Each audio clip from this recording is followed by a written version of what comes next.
Looks good. Okay, at least we got it early. Right, so I have charges on these four corners, and we've labeled everything, and A, B, C, and D, and the distance is 10 centimeters. And we're calculating the force on A, because that's going to have positive X and positive Y components. So we might as well just come down here, and before we start doing the sines and cosines, we recognize the fact that the force by B and the force by D are going to have the same magnitude.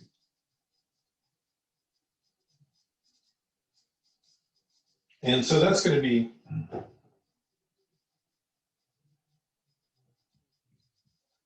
9 times 10 to the 9th. And multiplied by, well, 6 millicoulombs squared. So 6 times 10 to the minus 3. And the charges are equal, so we can just square it. And then we want to divide by 0.1 squared. So this is the force B and D. Let's see how that came out. Can we see that okay? Looks all right. Great, so this is just going to be a number. Let's go ahead and check out what that number is.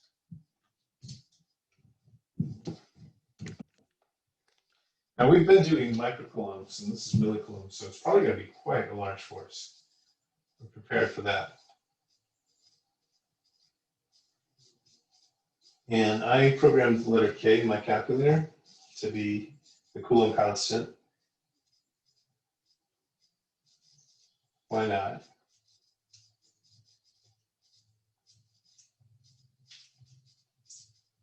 Okay, so yes, like I said, it's a really big number. Let's express this force in millions of newtons. So that's 32.4 meganewtons.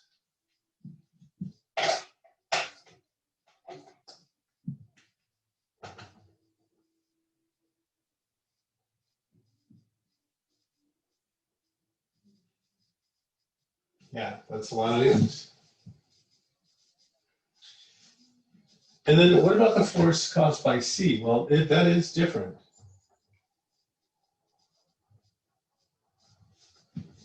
The numerator stays the same, and Coulomb constant, of course, is the same, but the distance is bigger, so because it's on the diagonal. So let's just make a little note about what that distance is. So in order to do this, we would do 10 squared plus 10 squared, right? So that's 200, and then take the square root of that. And so that's actually, this distance is 10, math people say 10 rad 2.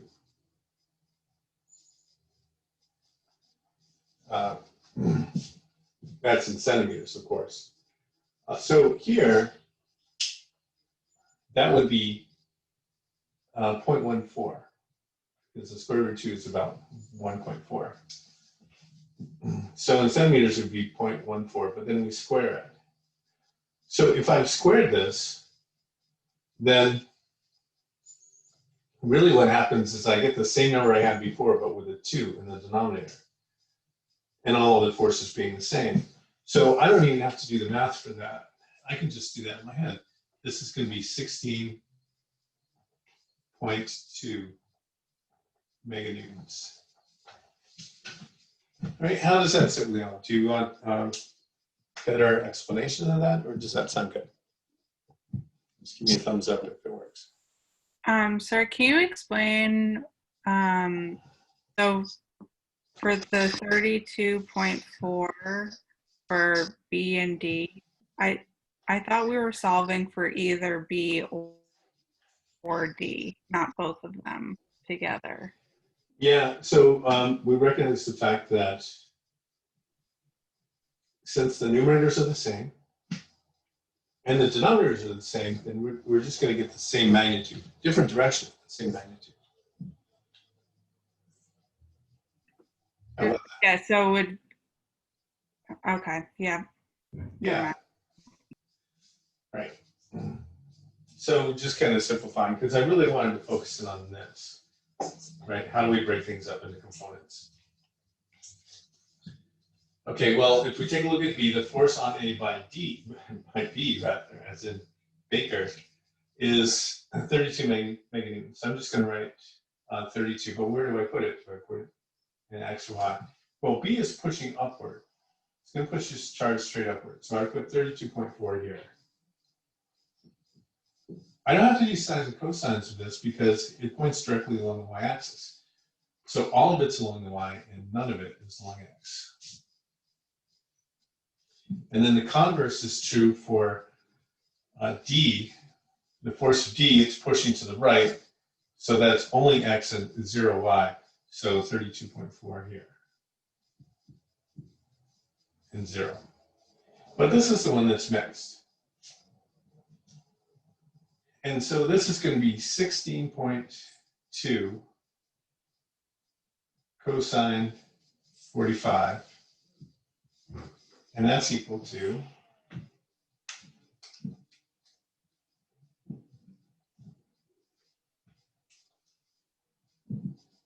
about 11.4. Just to check that really. Yep. 11.5 really.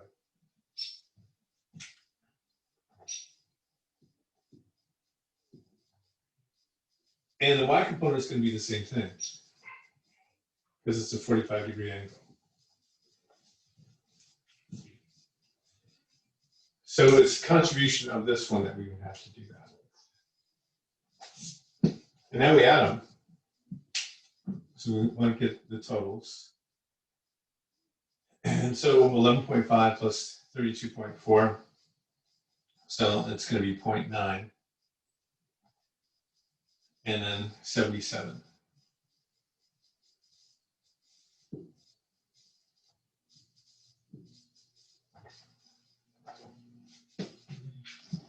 So the x component goes by cosine theta and the y component goes by sine. And then to get the magnitude, we would use the Pythagorean theorem. So the net force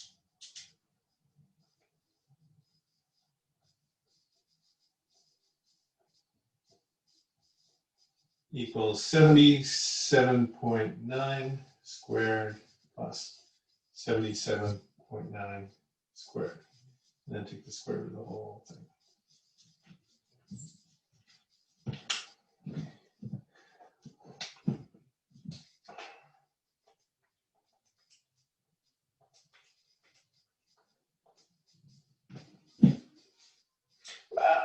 That's all right.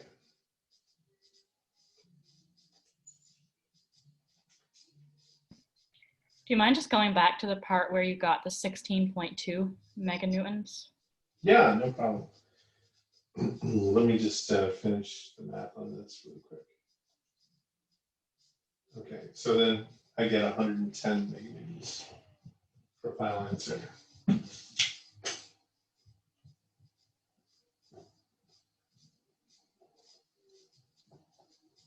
And then at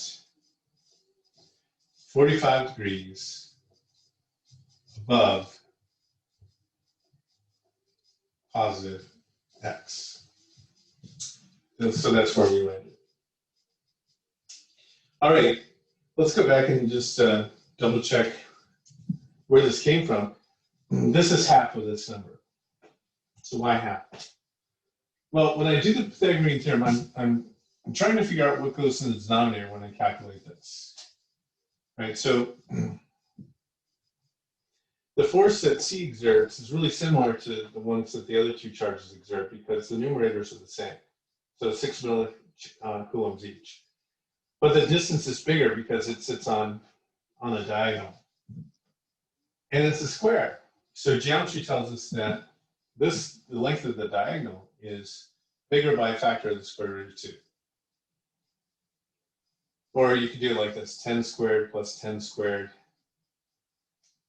is 2 times 10 squared, and then you take the square root of that and you get 10 rad 2. So in a decimal form, that's 1.4. But before we even get there, when we put it in the denominator as square root of 2 times 0.1, and then we square it, then that square root of 2 just becomes 2. So then all the other numbers are the same, It's just I have a 2 in the denominator. And that's why it's half. But you could definitely do, Marianne, you could go ahead and plug in and put in 0.14 here and square it. You'll get the same number. How about that? Yeah, Medium? that's helpful. Okay.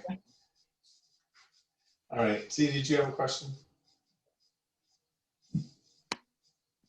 Nope, that was it. Thanks. Okay, awesome. All right, that's great. So let's wrap this one up. All right, can you explain where you got the 77.9? I'm confused. What was I doing? No, I don't, what? Where did I get that from? Oh, I don't know. You know what? This is stupid. I'm sorry. For some reason, I was looking at 45 and that's what I had it together. Oh my God, it's so dumb. All right, Marianne, thanks for speaking up. Yeah, I thought I was going crazy for a second. Okay. Yeah, all of you would probably thought I was going crazy. And it might be true. So, all right, thanks for speaking up. Right, so 11 plus 32, so that's 43.9. Jeez Louise.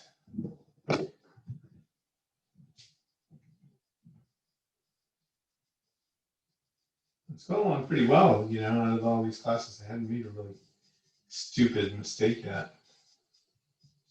But there it is. So 40, where the heck did that come from? All right.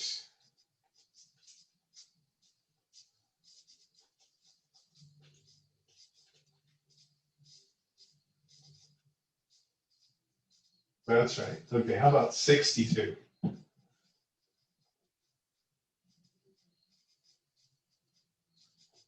That's better.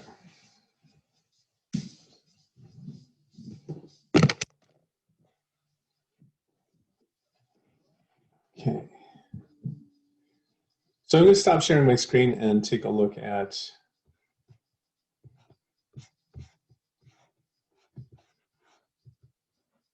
actually, I'm just going to change the camera view since I can find my mouse.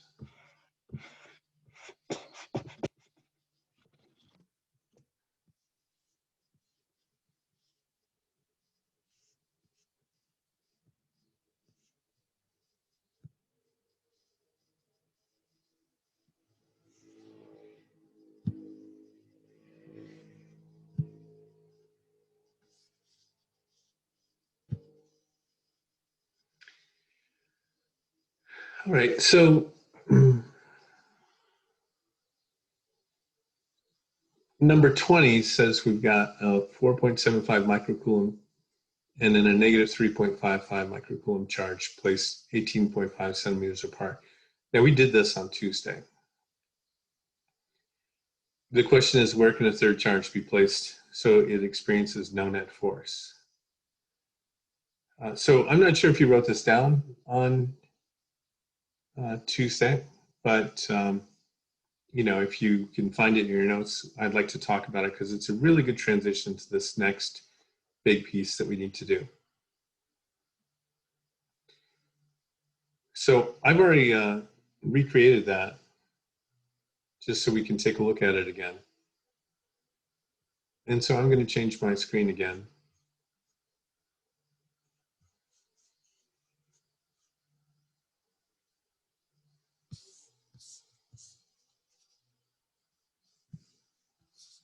And take a look at the whiteboard.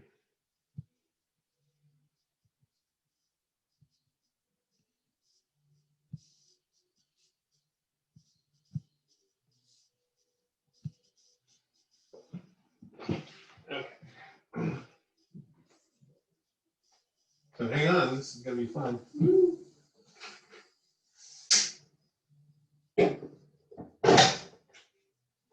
All right. So this is what it looked like. And we have, again, these two charges. And I just want to hit the highlights here, because I really like this question, and you'll probably see it in your future. So here are the two charges. They're actually kind of similar. So plus 4.75 minus 3.55. So they're approximately the same. Well, they're the same order of magnitude, and they're close to being the same number. So where's the force equal to 0? On some random charge, and so the random charge is Q. So I just kind of want to remind you about the logic process that we went through. So if we walk in here with a test charge, I've been using blue for positive, so here's our little positive charge, and I place it here. And that positive charge, actually here, I'll do it here. Yeah. So this positive charge is going to get repelled by the positive, and it's going to be attracted by the negative. So if we're off axis, then those force vectors are never going to line up. And one of the criteria for forces canceling is that they have to be collinear, or they have to be antiparallel, essentially. So it's not possible for this to happen in any region besides right here on the axis. So there it's potentially something that's possible. And if we think about what's going to happen out here, we just kind of walk through and see if this is a possibility. So it's going to get repelled by this charge right here. So that's a force away. And it's going to get attracted by this one. That's this way, right? So the force created by this is to the left, and the force created by this is to the right. So that's got some potential for canceling. But this force is always going to be bigger because it's the larger charge and the distance is closer. So this is actually not possible out here in region 1. And then we come and take a look at region 2. Right, so if I place that right there, I'm going to get pushed away from the positive charge, so that's a force to the right. I'm going to get attracted to this negative, and that's also a force to the right, so that's not going to work. And so the answer is that it's got to be out here. So that's a takeaway. The region where this is possible is going to be on the outside and closer to the smaller charge. That's when they're different charges. If they were the same charge, both positive, then a point on the inside is likely. So having had a conversation about all that, then we can plug in the numbers. So K, Q, Q, K, Q1, Q2 over R squared, K, Q1, Q2 over R squared. I just picked a location right here, called it X, and that's from here to here, and that goes in the denominator. And I just used a random charge Q here. But this denominator is a little bit different. So I need to add in the 18.5 plus X to figure out how far I am away from the positive charge. And I use centimeters here just because I know I have the same units on both sides, so it doesn't really matter. Then we started canceling things out. So cancel K's, cancel Q's, cancel units, and then multiply everything out. I did a little trick here where we divide both sides by the coefficient on this side, so I don't have a coefficient in front of this when I go to multiply it out. This makes things a little bit easier. Get it into quadratic form, so subtract from both sides, and then I have 0.34x squared minus 37 minus 342. And then we just went and pulled an app off of the internet to solve it for us. Long gone are the days where we plug it into quadratic formula. Okay, now some takeaways. When we did this, we got two numbers. So 117 centimeters is way the heck out there, right? If you compare this to this, this is almost 10 times bigger, well, more like 6 times bigger than that number. So it's way the heck out there. And the reason why it's way the heck out there is because, as I mentioned before, they're close to being the same number. So the closer they are in magnitude, the further away the 0 point is going to be. And then this, when we just disregard the negative number, what's up with that? And the answer for that is that, there's almost always some meaning in this. We don't want to just toss this out. And it turns out that if we had both the same charge, if they were both positive, for example, or both negative, and we know the answer is going to be in region 2. This is actually the answer for region 2. And it makes sense, right? So 8.6 and 18.5 is almost in the middle, but a little bit closer to the smaller charge, which is what we expected in the first place. Okay, so that's just a quick rundown about how to do that. You notice that it's a level 3 problem. It's tricky. And then, yeah, but there's something that's kind of troubling about this. So there's really something special about this location. And, you know, from physics 1, we work with gravity, and I think you can possibly imagine that. I'm just going to tilt this up a little bit, because I feel like I wasn't talking short there. Let's see if this is a little bit better. Maybe it's just way back here. All right. Yeah, so when we talked about gravity in semester 1, let's just imagine a location of, we've got the Earth and the Moon here. Where's, so, come here, there you go, Moon. All right, so we've got the Earth and the Moon. And it's easy to imagine a point similar to this where the gravitational force of the Moon and the Earth could equal each other. There's got to be a point somewhere along the line between the two where the pull is the same. That's called the Lagrange point. And the interesting thing about that is that no matter what you put there, the forces are going to cancel out between the pull of the sun and the pull of the Earth and the pull of the Moon. The pull of the sun is going to be bigger than all of them combined, but there's got to be some point where the pull is going to, of both objects, is going to neutralize. And so whatever mass you put there is still going to feel zero force. The forces are still going to cancel. So whatever charge we put here, it doesn't matter how big it is, it's still going to feel zero force. So it's actually a property of this particular point in space. And it has nothing to do with the charge that we put there in the first place. We call this a test charge. And so, okay, it's not going to feel any force.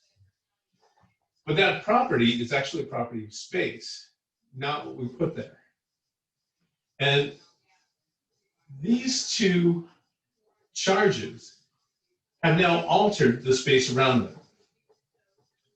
And you could go and create a map, really, about how strong the pull is going to be from these two charges. And you could map that out.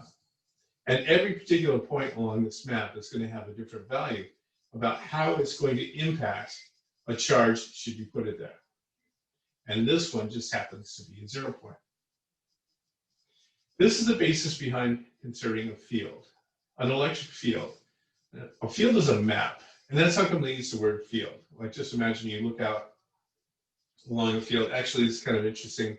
I had to take care of my parents' estate, and we were going to subdivide the land, and I had to have an engineer come out and dig test pits. So the engineer created a map of our field, and the field had different drainage properties. So based on those drainage properties, the engineer was able to create a subdivision.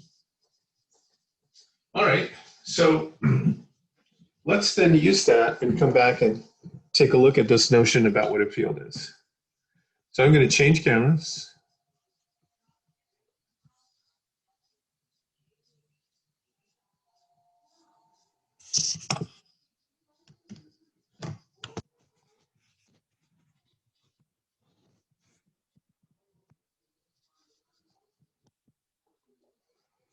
Hello. And then share a screen. And we'll take a look at our notes for tonight.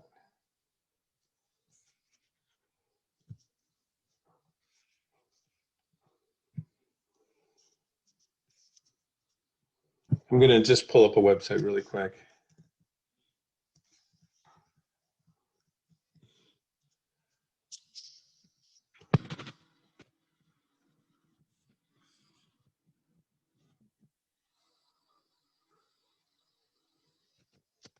It's all set.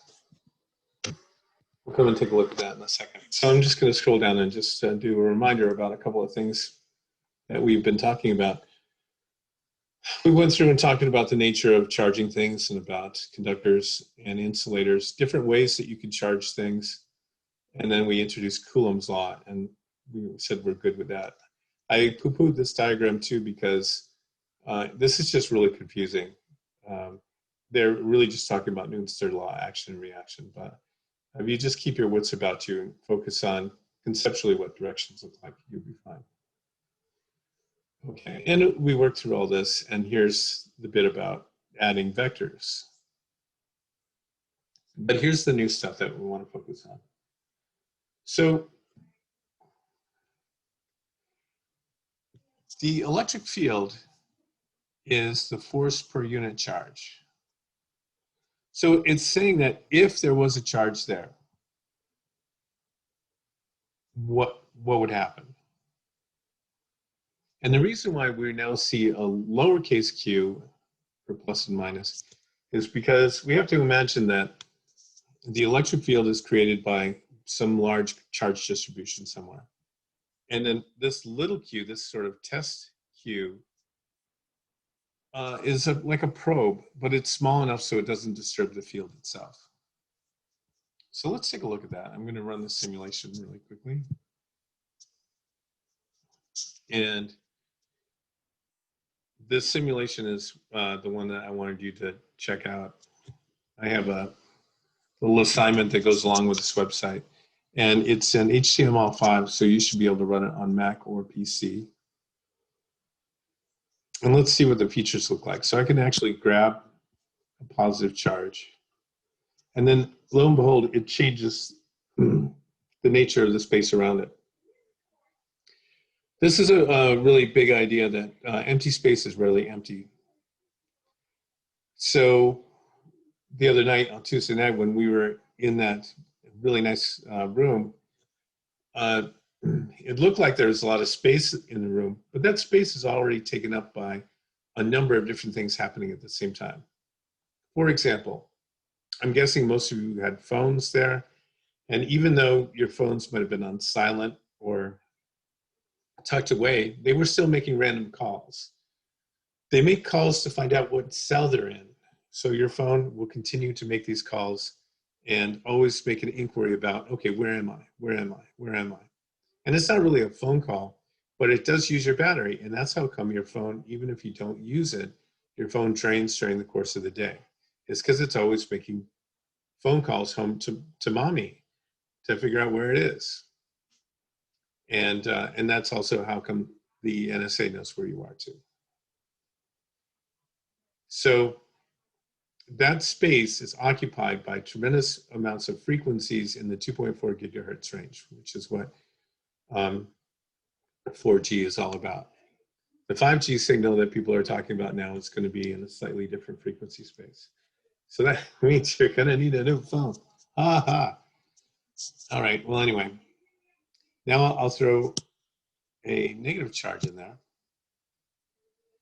And it too affects the space around it. So these arrows are field vectors. And you notice the electric field vectors point away from positive charges. And they point toward negative charges. So if you wanted, I could turn on values. And then here's a little sensor I'm going to bring out. Right, well, look at this side. That's actually an arrow. Let's pull back here for a second. So this is saying that the value of the electric field is 4.18 volts per meter. Another way of expressing electric field is newtons per coulomb.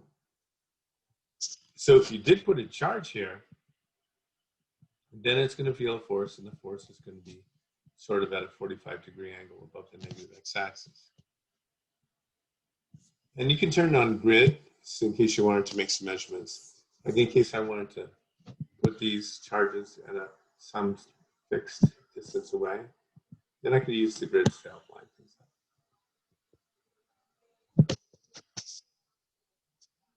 Right, and then we'll talk about what this thing is in a little while.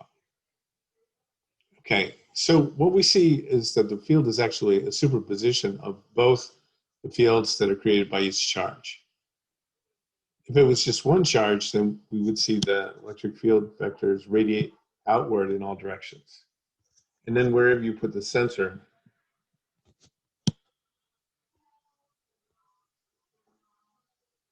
then the direction of the force is always going to be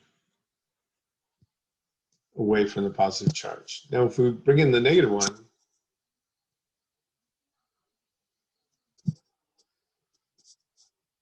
and we wanted to find out where it's equal to 0, I can't really do that unless I have multiple charges here. So I'm going to throw, yeah, look at that. So you can see that the electric field really dies off out here. And then if I had positive charges, get that out.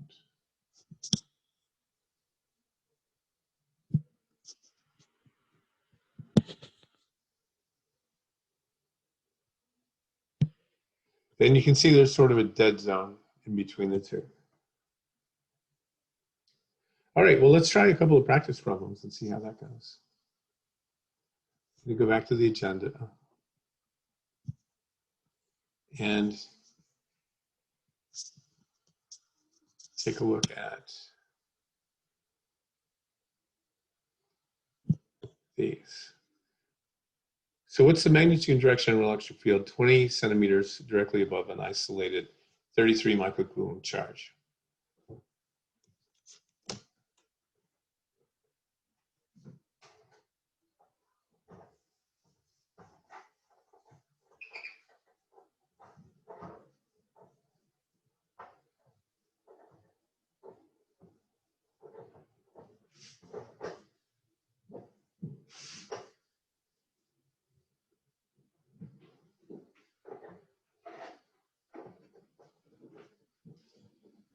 So as we go to take a look at this, the electric field changes depending on where you are in space. So we had to have a distance for this, and it's a point charge. It looks like it's positive.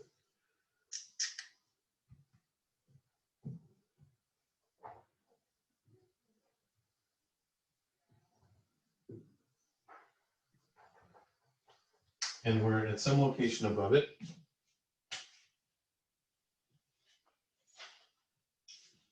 Oops.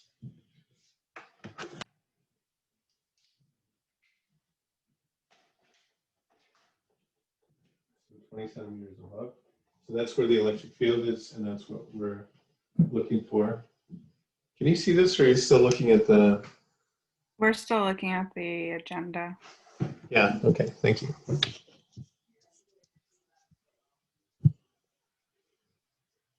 There we go.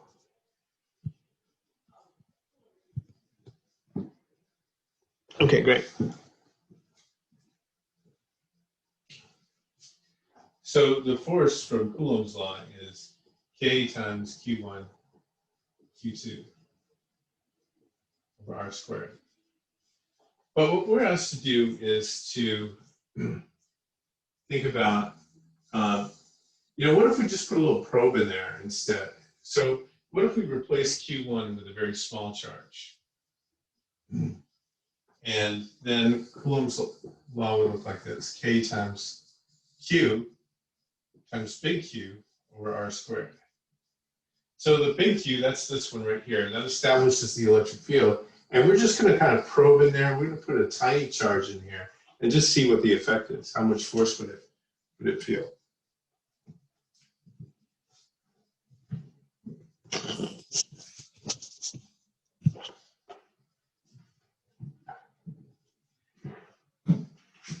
So the nature of the electric field is to say, well, look, let's find out.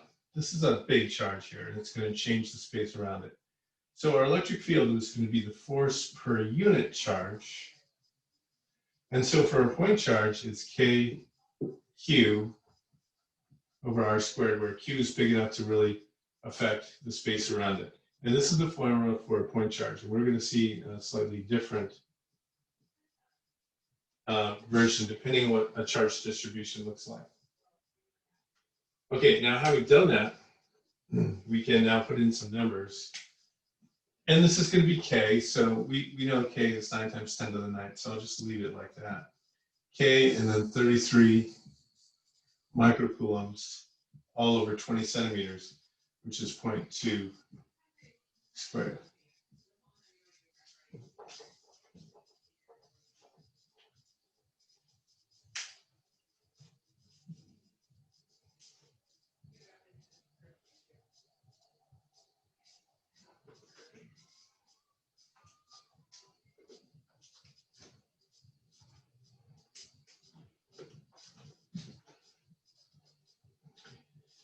Yeah, it's a pretty big number.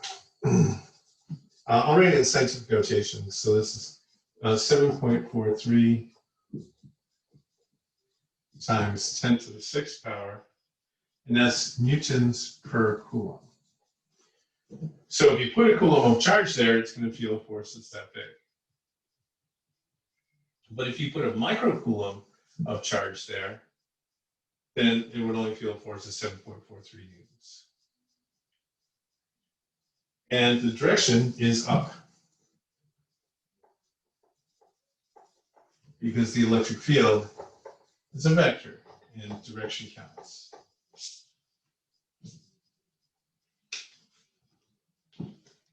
How's that going?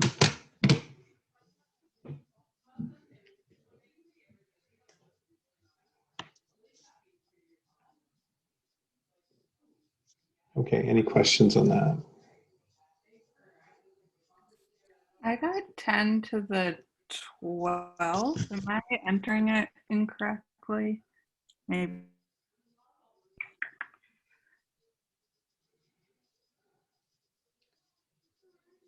Yeah, I could double check mine, but I'm pretty sure that's correct. You know, just looking at the powers of 10, we have 9 times 10 to the 9th is pretty much 10 to the 10th power, times 10 to the minus 6, that's 10 to the 4th power.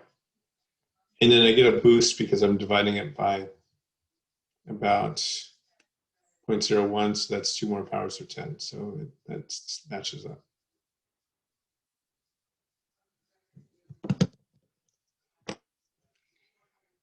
I'm working on just one mistake tonight.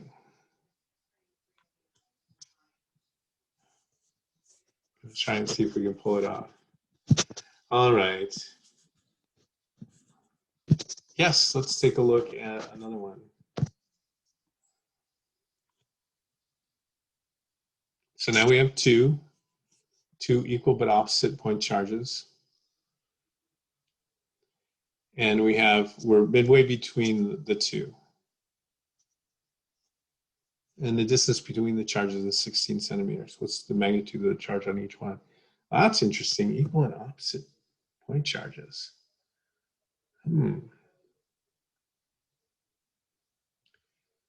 Okay.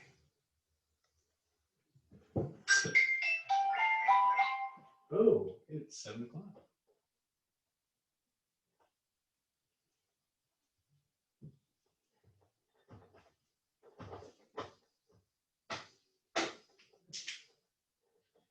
So we have plus Q.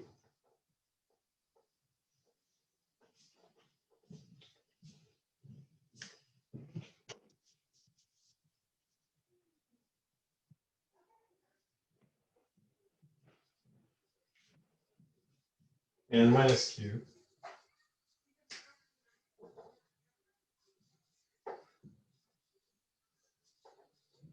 And we're looking at a point midway between the two, right here.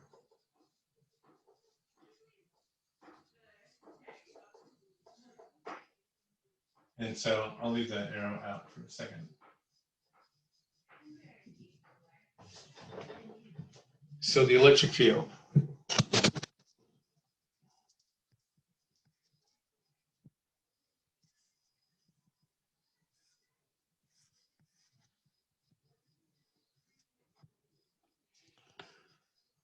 And 745 newtons per coulomb and 16 centimeters apart.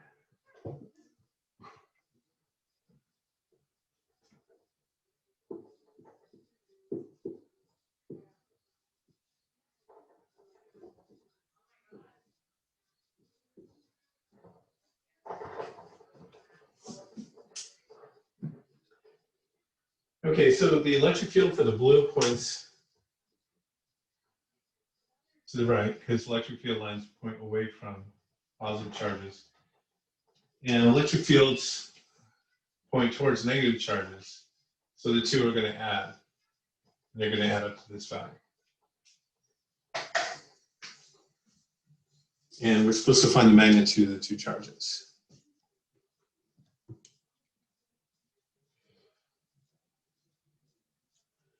So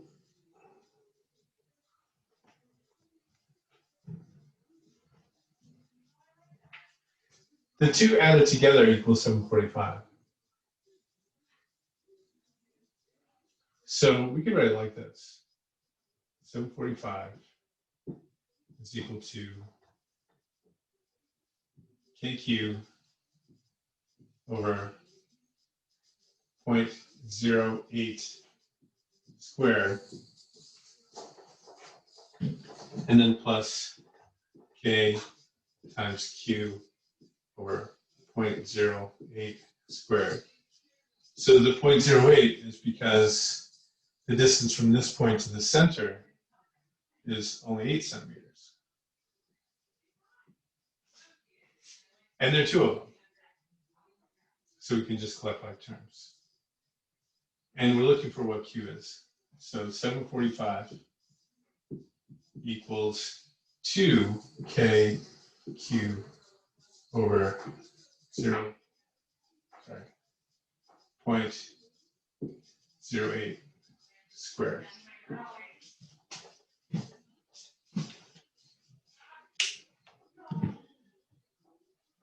All right, well, I'll let you do this.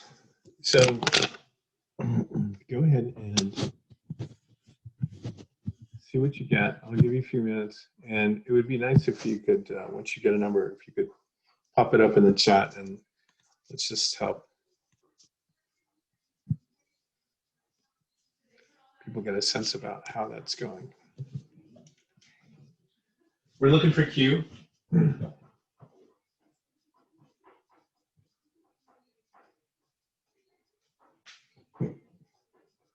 Excuse me.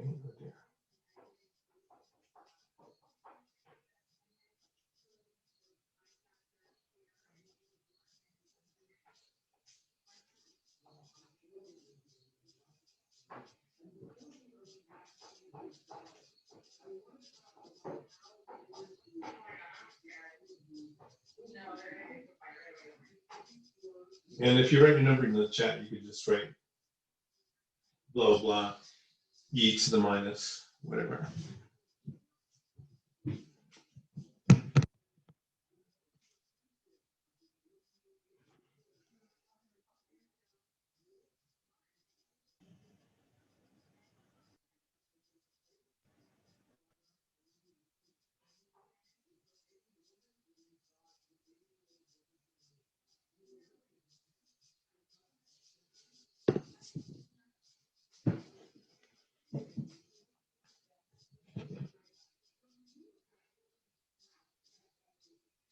So maybe 3 significant figures and then e with a power of 10. I'll put it up in the chat.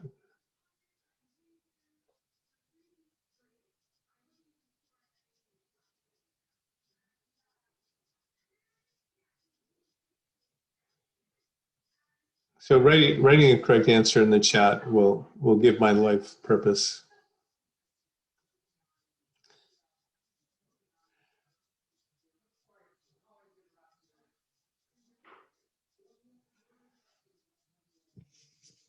Jameson, we are doing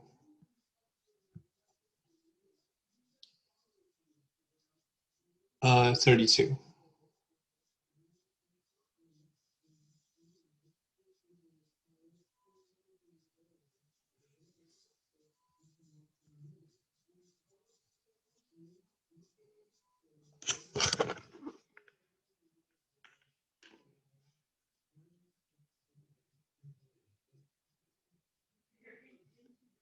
So looking at the chats, the majority is correct.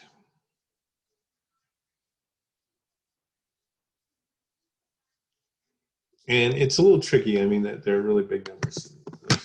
numbers too. So we have to watch out for your exponents. But yeah, good job. Okay, well, I'd like to just take a look at one more, and no worries, Christoph. And then I'll point you in the right direction for doing this electric field exercise, because I think it's going to be helpful for you. So I'm going to share my screen again, and we'll take a look at the setup for this problem. And it should be familiar. We're talking about 36. And I'll give you a chance to just jot down a couple of numbers.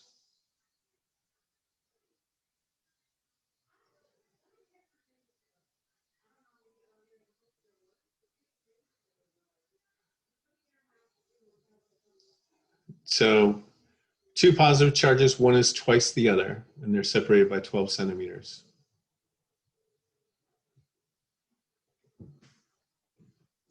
And, oh, yeah, so it's kind of like the one we did in the beginning.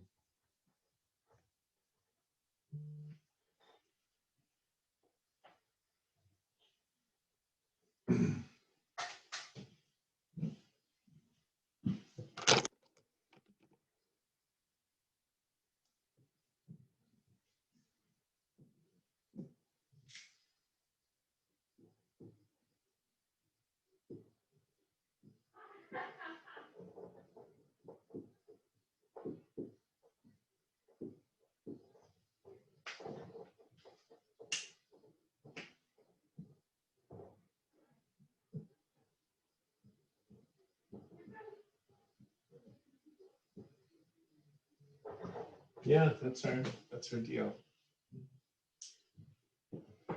So I'm going to stop sharing our screen and then change cameras so you can see the whiteboard.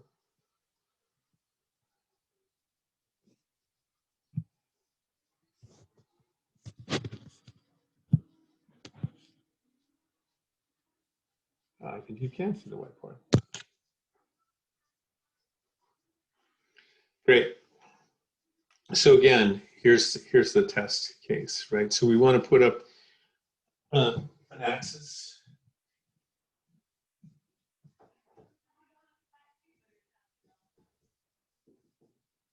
It's really like Fuzzy? fuzzy for me. I don't know if it's, yeah. Better? Thanks, Ray. Okay. So our logic, here's our sort of place where we're testing. We know this is not going to work because our positive test charge is going to get repelled by both of these. And so this is out as well. So it's in here. That's where it's going to happen. So let's consider these electric fields. We already know that they're going to be antiparallel. So we're looking for the place where we can establish a position somewhere along here that we can call X. So I'm pretty sure it's going to be closer to the smaller charge. So I'm just going to put X right here. That's what we're looking for. So the distance from here to here, actually I'm going to move this just a little bit. The distance from here to here is X. From this point to the center of the charge. And the distance from here to the center of this charge is not X. That's really important to consider. When X was outside, we would add the distance in between, but now we're inside and we have to subtract.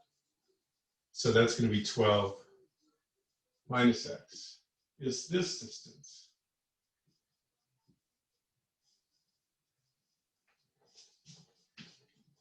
And then we're going to set the two E's equal to each other. So it'll be a little bit of a setup here.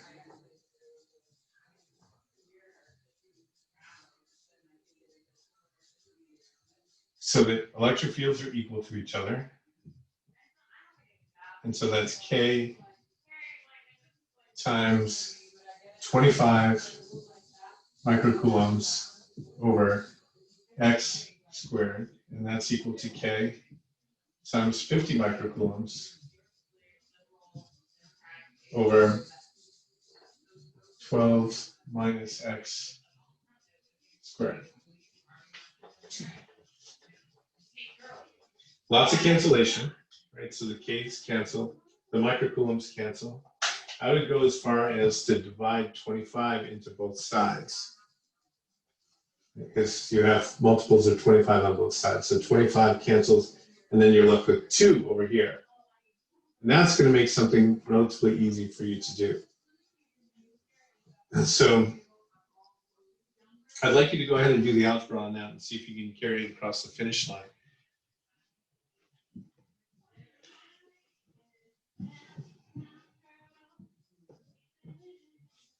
I'm going to grab a URL for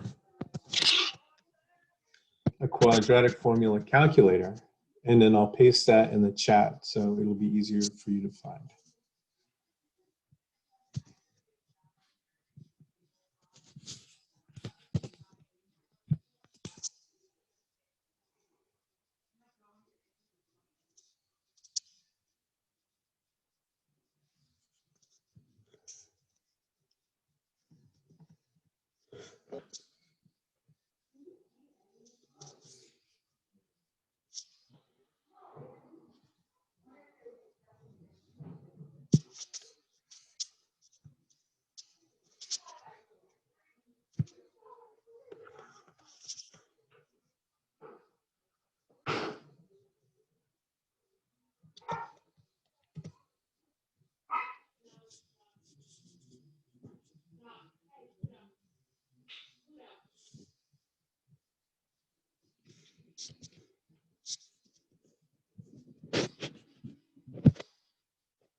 So once you get it ready for the quadratic formula, if you check the chat, there's a link there that you can just click on and give it a go.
Okay, so I did the algebra and put it into something that looks like the quadratic formula.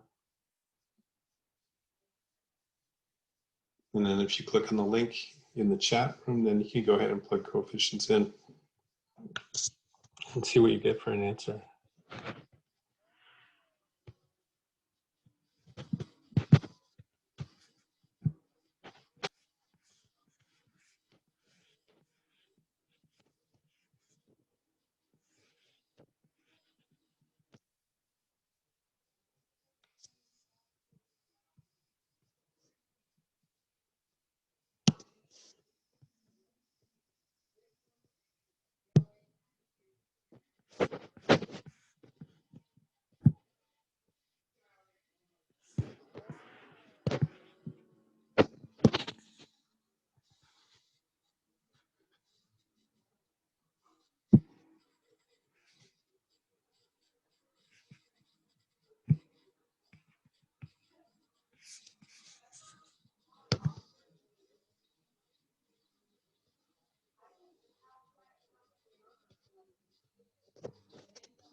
Okay, I'm going to share my screen and take a look at what we got from the quadratic formula.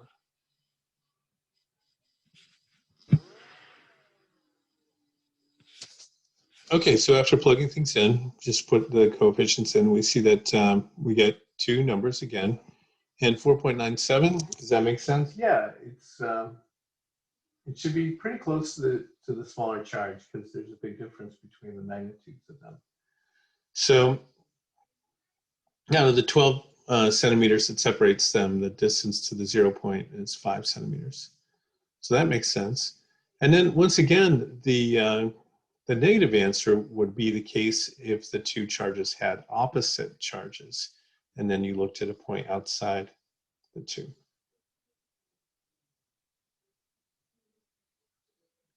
All right, so you definitely have enough to work with.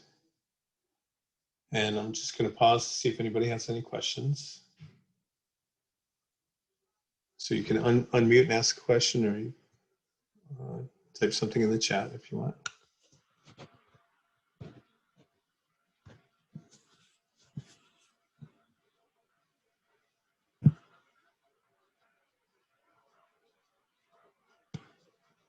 Yeah, good job. Okay, excellent. And now I'd like to go back and share the screen again.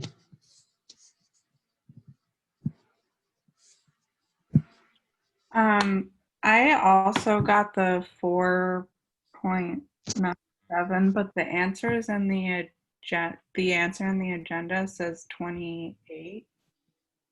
Oh, right. So that would be if the two had different opposite charges. Got it. Okay, good. So now I just would like to take a look at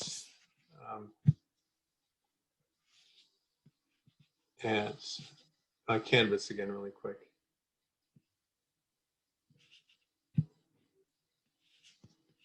And here's something I would like you to try. So you could do this in a Google Doc and then share it with me when you're all done. But if we just follow this link, it's a guided mini lab for using that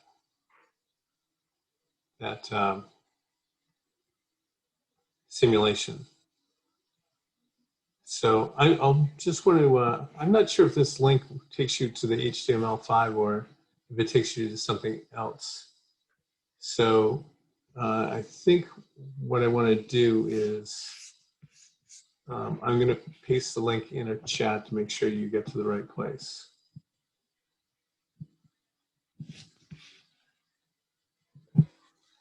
So it's PHEG fields.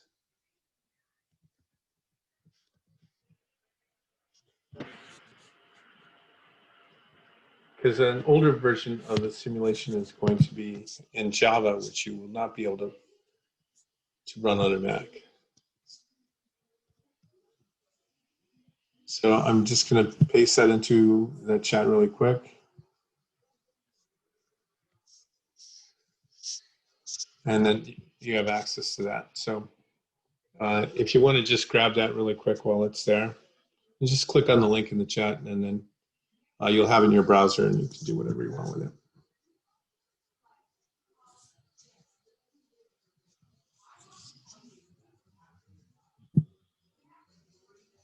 So I'd like to get that sometime next week. That would be great.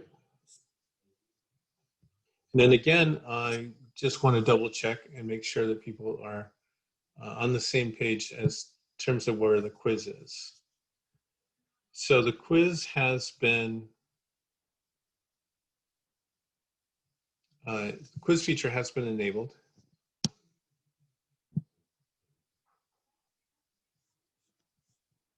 And I'll have to scroll down a little bit to get to it. Okay, let's just go back. Okay.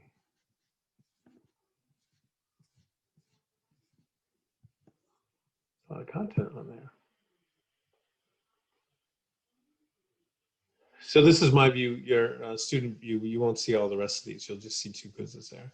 And then if you follow this link, then you can go ahead and submit your work. And I changed the due date to be Saturday night to give you a couple of days to do it.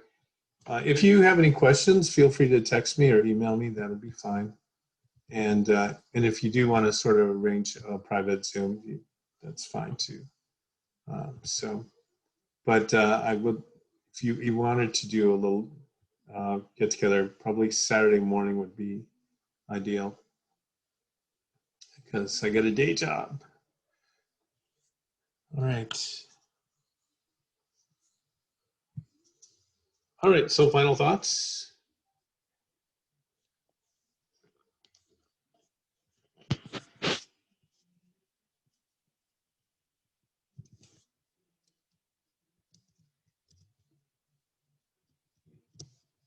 Any other questions?